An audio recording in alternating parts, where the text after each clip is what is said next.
मैं doctor Manisha Mahapatra, professor in sociology, government DB girls college, Raipur. Paper 1 classical sociological thinker, unit 1 Karl Marx की theory of class struggle, इस विषय पर हम आज आपसे चर्चा करेंगे। 19वीं सदी के एक स्वतंत्र विचारक और राजनैतिक आंदोलनकारी कार्ल मार्क्स जर्मन के मूर्धन्य सामाजिक सिद्धांतकार थे। वे क्रांतिकारी साम्यवाद और समाजशास्त्र में विशेषतः ऐतिहासिक भौतिकवाद के अपने सिद्धांत के लिए जाने जाते हैं। ऐसा कहा जाता है कि मार्क्स स्वयं समाजशास्त्री नहीं थे, किंतु मार्क्स के विचारों में अवश्य समाजशास्त्र निहित है। मार्क्स के विचार इतने व्यापक हैं कि उन्हें समाजशास्त्र के घेरे में सीमित नहीं किया जा सकता। इसके पश्चात हम देखेंगे कि मार्क्स की महत्वपूर्ण कृतियाँ कौन कौन सी हैं। कार्ल मार्क्स की जो पहली महत्वपूर्ण कृति है द होली फैमिली, जो 1945 में प्रकाशित हुई थी। द जर्मन आइडियोलॉजी सन 1846 में। द पॉवर्टी ऑफ फिलोसफी 1947 में। कम्युनिस्ट मैनिफेस्टो 1848 में। The class struggle in France 1850।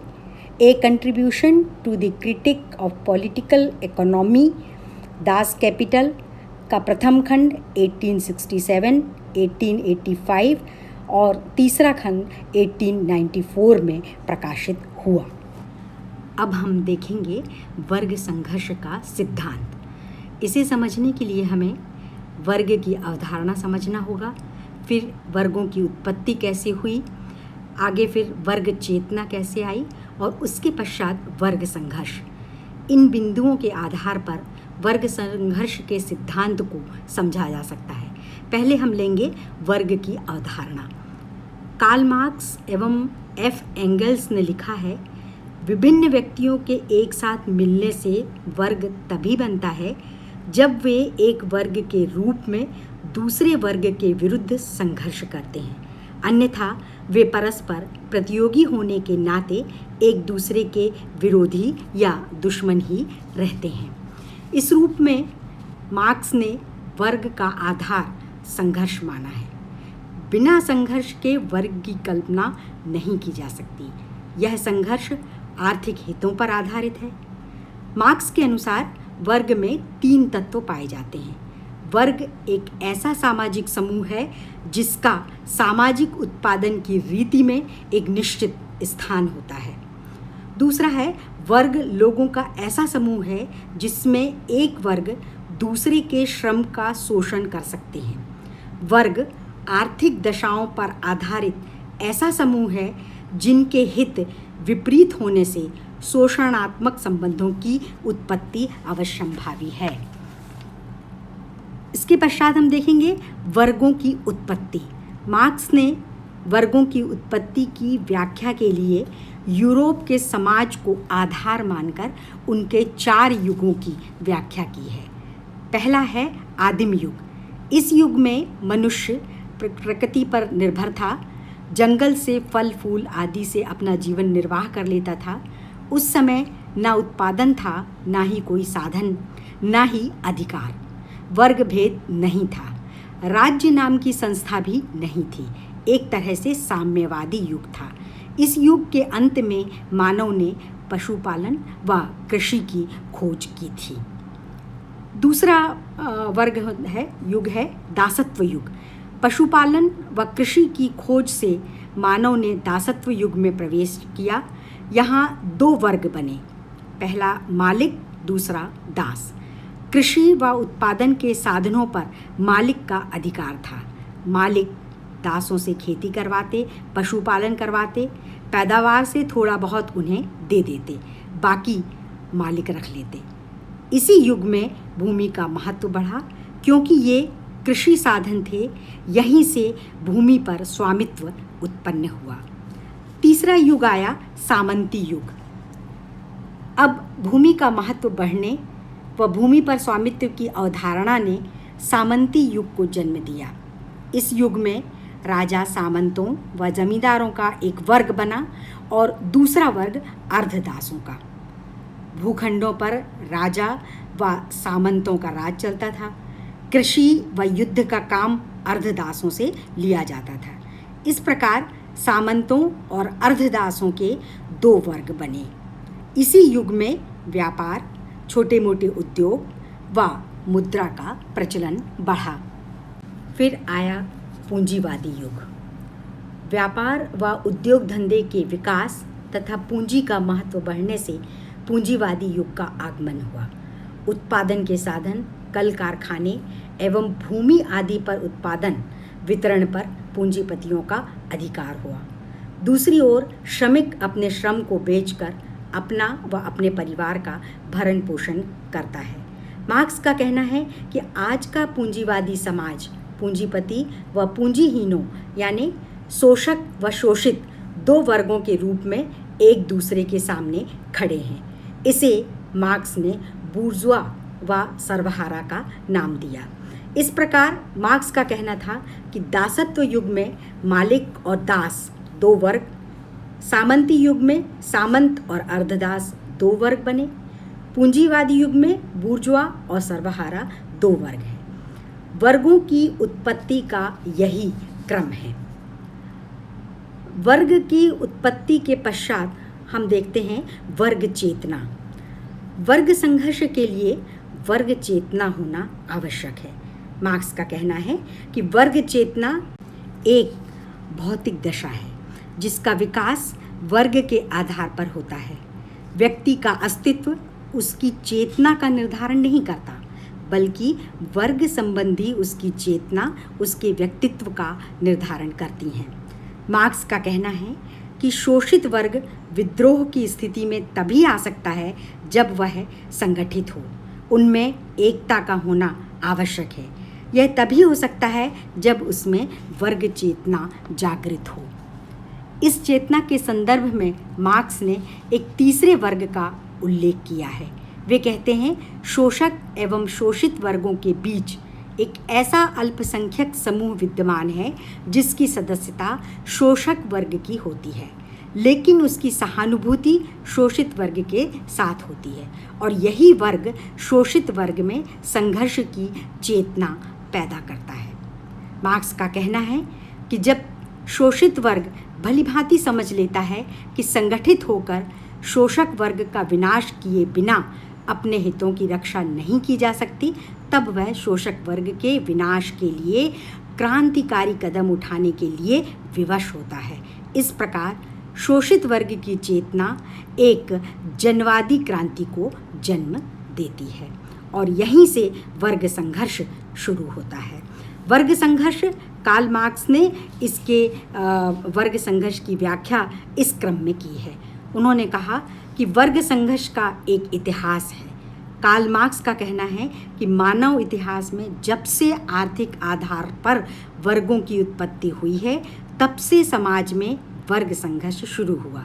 Marks के शब्दों में अब तक के संसार के समाज का इतिहास वर्ग संघर्ष का इतिहास है।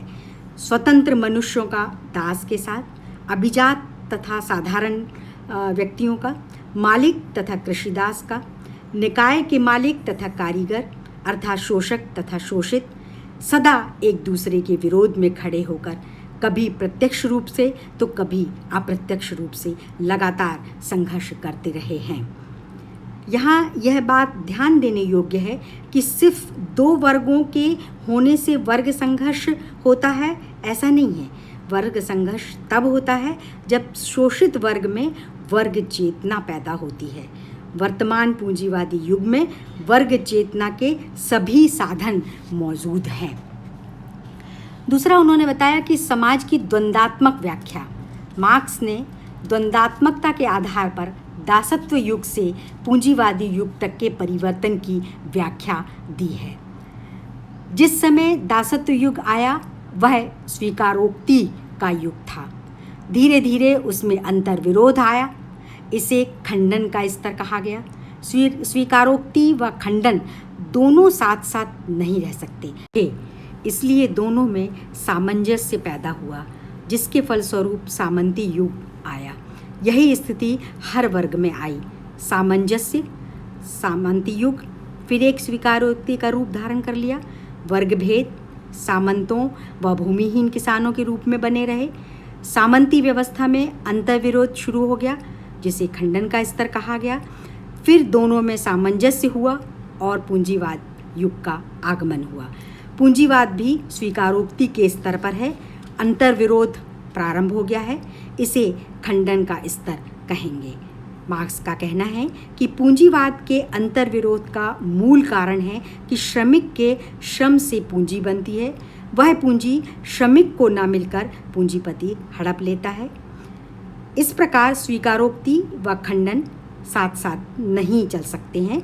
फलस्वरूप समाजवाद का आना सामंजस्य का स्तर होगा। वर्ग संघर्ष में मार्क्स ने जो तीसरी बात बताई है, प्रगतिशील प्रक्रिया। मार्क्स का कहना है कि समाज स्थिर धारणा नहीं है, इसमें द्वंद्वात्मकता के कारण जो दो वर्ग बनते हैं उनमें संघर्ष के कारण उसका आगे आगे विकास होता जाता है। वर्ग संघर्ष के कारण समाज प्रगतिशील रहता है, पिछली गलतियों को दूर कर अगले नवीन समाज का निर्माण करता रहता है।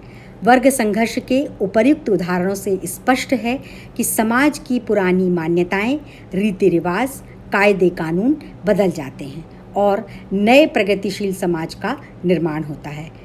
जैसे दासत्व युग से सामंती युग, सामंती युग से पूंजीवादी युग। पूंजीवाद को दूर करने के लिए बूर्जुआ और सर्वहारा वर्ग में वर्ग संघर्ष से समाजवाद आएगा।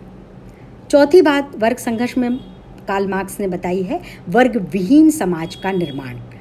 मार्क्स का कहना है कि बूर्जुआ और सर्वहारा के बीच वर्ग संघर्ष की यह अंतिम प्रक्रिया है।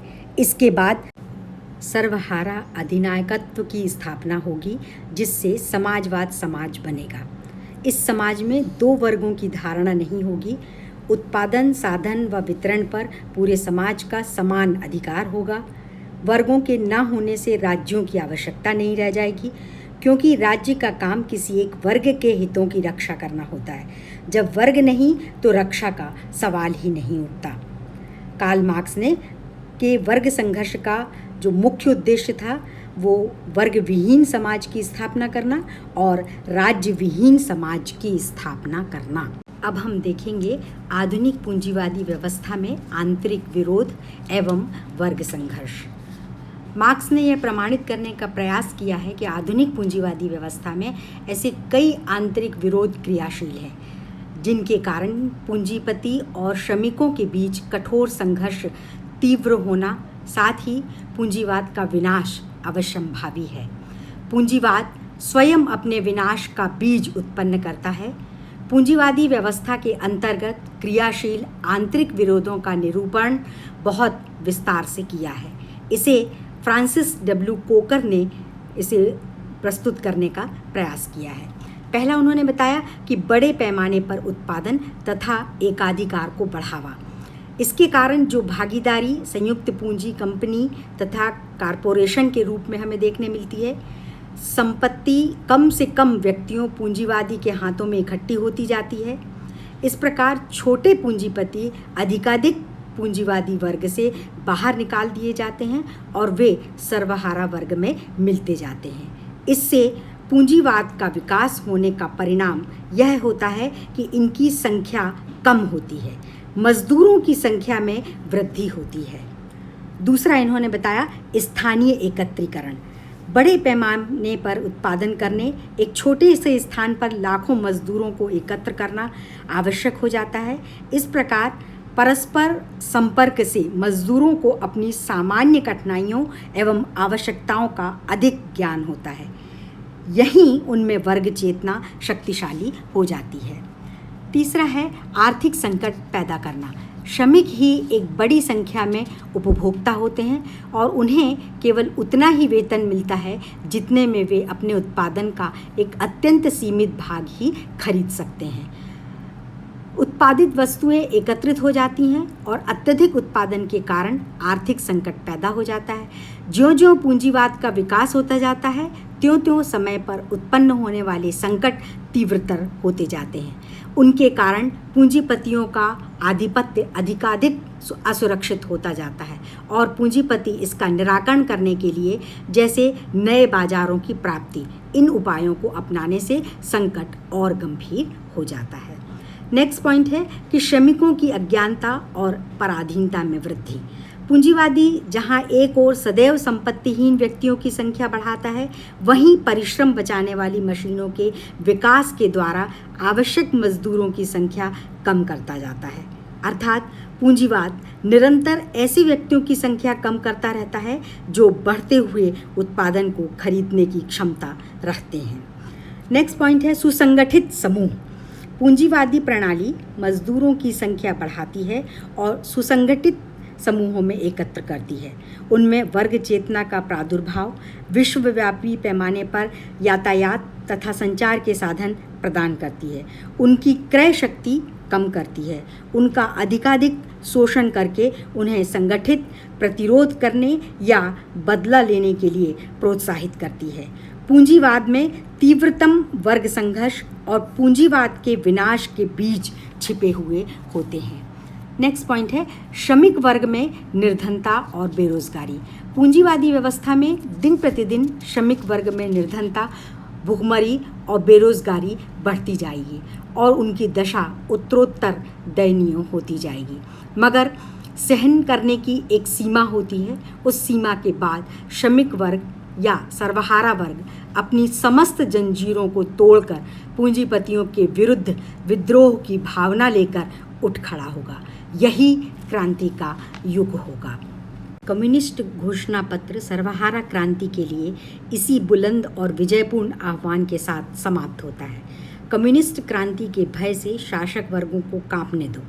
सर्वहारा के पास खोने के लिए अपनी बेड़ियों के सिवाय और है ही क्या, पर जीतने के लिए तो उनके सामने पूरी दुनिया है। आशा है कार्ल मार्क्स का वर्ग संघर्ष का सिद्धांत आप लोगों को समझ में आया होगा। Thank you.